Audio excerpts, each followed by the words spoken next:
Assalamu alaikum, Bismillahir Rahmanir Rahim. In this lesson, we will talk about some additional rules related to verb sentences, and then we'll also talk about noun sentences that involve verbs. First, a quick recap of past tense conjugation. We've done this before, but I just want to keep saying this, and I want you to repeat after me so that you properly remember this past tense conjugation. I have said before, and I will say this again, that the best way to learn this is row by row. So, third person male, fa'ala, fa'ala, fa'alu. Then, third person female, fa'alat, fa'alta, fa'alna. Then, second person male, fa'alta, fa'altuma, fa'altum. Second person female, fa'alti, fa'altuma, fa'altunna. And then first person, fa'altu, fa'alna, fa'alna. Here is a quick recap from our last lesson. A verb sentence must start with a verb. A verb sentence or a verbal sentence must have a verb and the doer or the fa'il. So this is a requirement.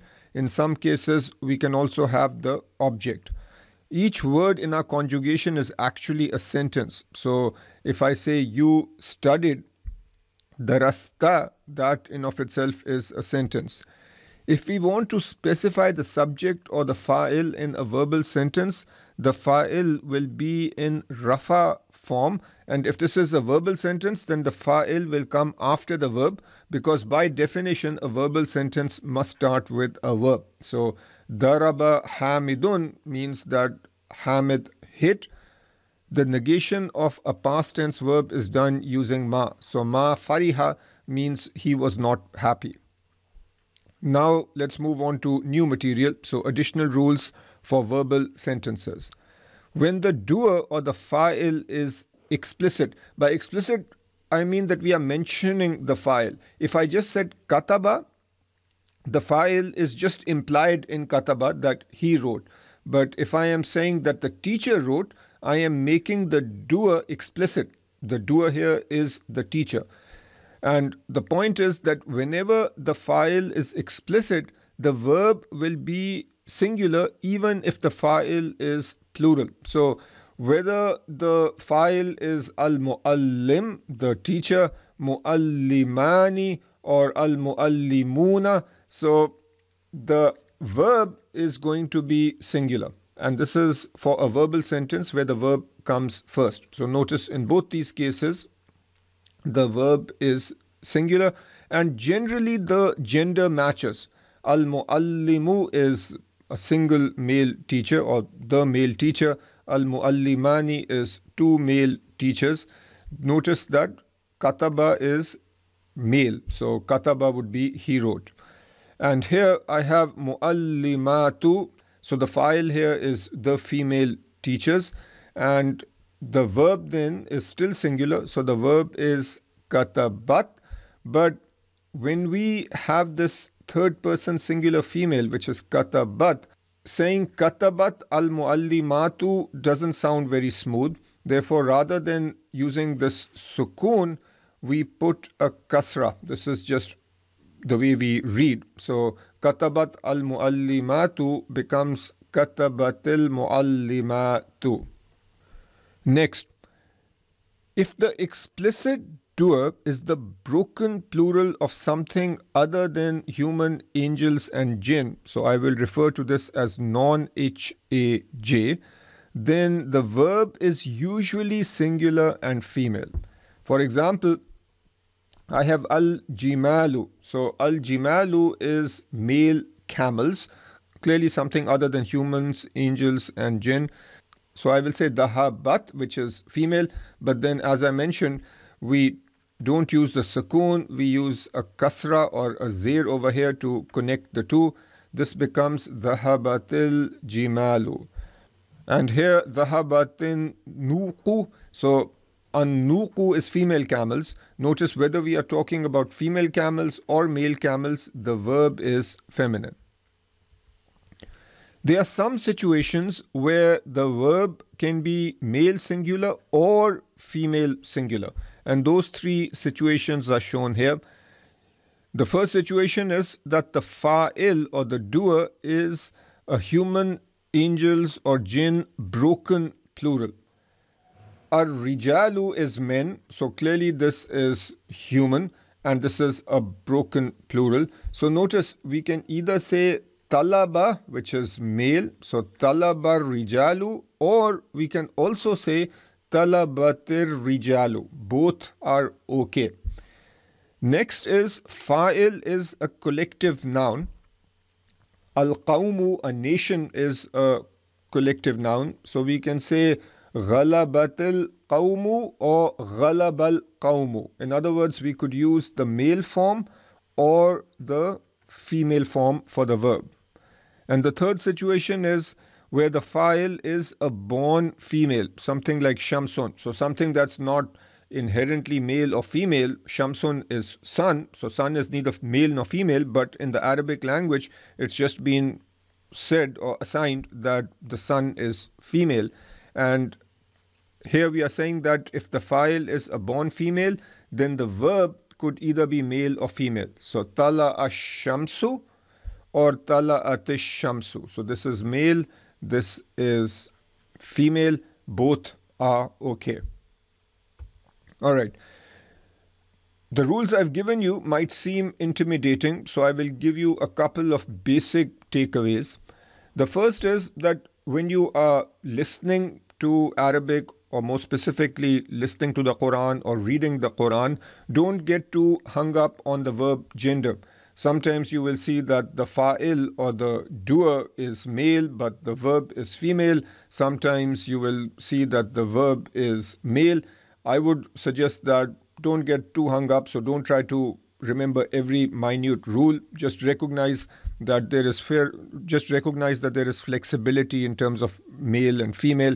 So don't get too hung up over this. The other is that if you happen to be speaking or writing a verb sentence and you are not sure whether to use male or female, then using female singular will give you a higher probability of being right. All right, let's talk about noun sentences now. With a noun sentence, the fa'il is the subject, the verb is the predicate, the number needs to match. So the number for the fa'il and the verb needs to match, and the gender needs to match. The key point related to a noun sentence is that the noun comes first. So these are all noun sentences. This first sentence over here is a verb sentence because the verb comes first. So katabal muallimu is the teacher wrote. If I say al muallimu kataba, the meaning is the same. So this also means that the teacher wrote, but here since the noun is coming first, we call this a noun sentence. Al muallimu is the subject and the khabar or the predicate is kataba, the fact that he wrote. If we want to talk about two teachers, so if we want to say that the two teachers wrote and we want to express this as a noun sentence, then we will say al muallimani kataba. So notice here, since the doer is dual, so we are saying the two teachers, the verb needs to match in terms of both number and gender. Kataba means two of them wrote, so these two match both in terms of number and gender. Al-muallimuna is multiple teachers. The al-muallimuna matches katabu, so both are third person plural male, so the number is matching and the gender is matching. And as I've said before, the fa'il needs to be in rafa form. So al-muallimuna is rafa. Here we have some more examples. Al-muallimatu, so this is the female teacher. So here we will say katabat. Al-muallimatani is katabata. Al-muallimatu katabna. So notice that the number matches and the gender matches. Now you might be wondering what's the difference between a verb sentence such as katabal muallimu and a noun sentence such as al muallimu kataba.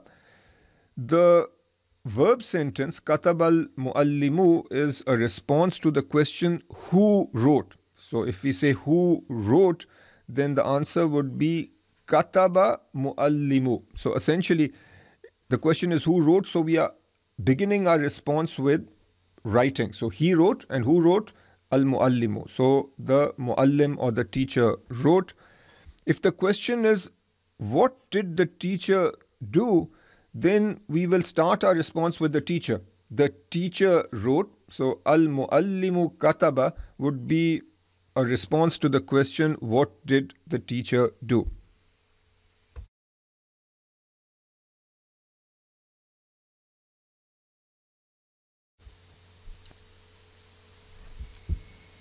Okay, so I hope you're done. Qaruba means came close. Awliya'u is protective friends. And we have an al over here. So the protective friends came close. Notice that awliya'u is in rafa form. This is the fa'il. And this is a verb sentence because the verb is coming first. Al-awliya'u qarabu is a noun sentence. The meaning or the translation is the same. Dakhala is he entered. Al-waladani is the two boys. As-salihani is pious. So the two pious boys entered. And the next one is going to be translated the same way, but this is a noun sentence because it's beginning with the noun. And then we have najahatil banatu. So najahat is she was successful. And then since we are connecting najahat with al banatu, we cut out the sukun and use a kasra or a zir. Najahatil banatu, but banatu is the girls. Remember that with a verbal sentence, the gender needs to match. That's why we have najahat. But in terms of number, we will use singular in the beginning. And therefore, this becomes najahatil banatu. The girls were successful fil imtihani in the exam were and farihna. So they were very happy. Jiddan means very. Farihna jiddan means they were very happy. All right, some more work now. And here again, I want you to do the translation before you look at my solution. Okay, so here is the solution. You can pause and check whether you got it right. And these solutions are fairly self-explanatory. That is it for this lesson.